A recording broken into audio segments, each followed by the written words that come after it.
Money. Money.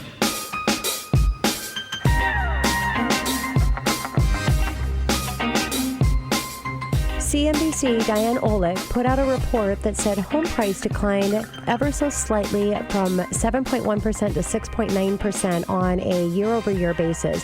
Obviously, this number is volatile, but the forecast from CoreLogic over the next year actually improved from 4.9% to 5.1%. So this is the truth behind the housing market.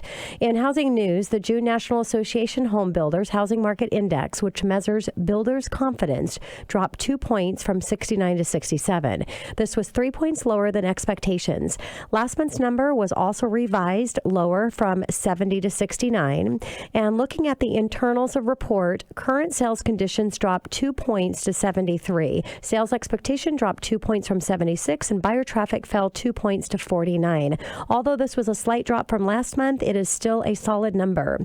Anything above 50 is considered positive. Granger McDonald, the National Association Home Builders chairman, said that builders' confidence levels have remained consistently sound this year, reflecting the ongoing gradual recovery of the housing market. Wednesday, the Fed hike and Fed funds rate raised by 0.25% as we expected, but they also gave some clarity to their plan to reduce their balance sheet. The Fed is going to allow $4 billion per month in mortgage bonds and $6 billion of treasuries to roll over off their balance sheet each month, which in increments of the same amount each quarter until reaching $20 to $30 billion respectively. The Fed said that they would still like to hike one more time this year, but it's depending on the data, so it'll be interesting to see what happens. They also said that they want to start reducing their balance sheet this year, but did not specify if it would be in September or the December Fed meeting. Overall, this was a gentle way for the Fed to unwind its balance sheet, and the market seems to be taking it in stride.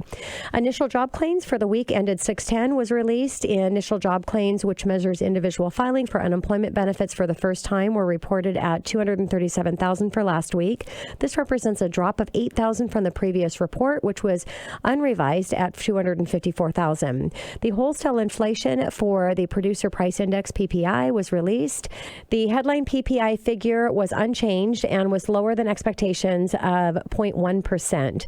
On a year-over-year basis, PPI moved slightly lower from 2.5 to 2.4, and the core PPI, which stripes out food and energy prices, was hotter than expectations and increased from 1.9 to 2.1 on a year-over-year basis, which is the highest level in 5 years. Even though the producer inflation does not always translate to the consumer, the trajectory of increase was noteworthy.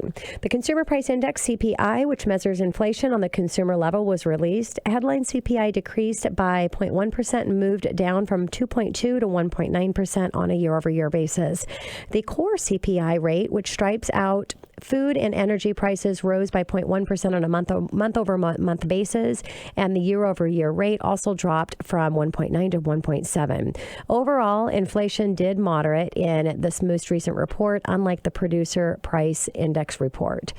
Within the report, energy prices fell sharply to reflect the lower oil prices. Gas prices dropped 6.4%, and medical care prices slowed to a 2.7 year-over-year increase, and rents rose by nearly 4% year over year.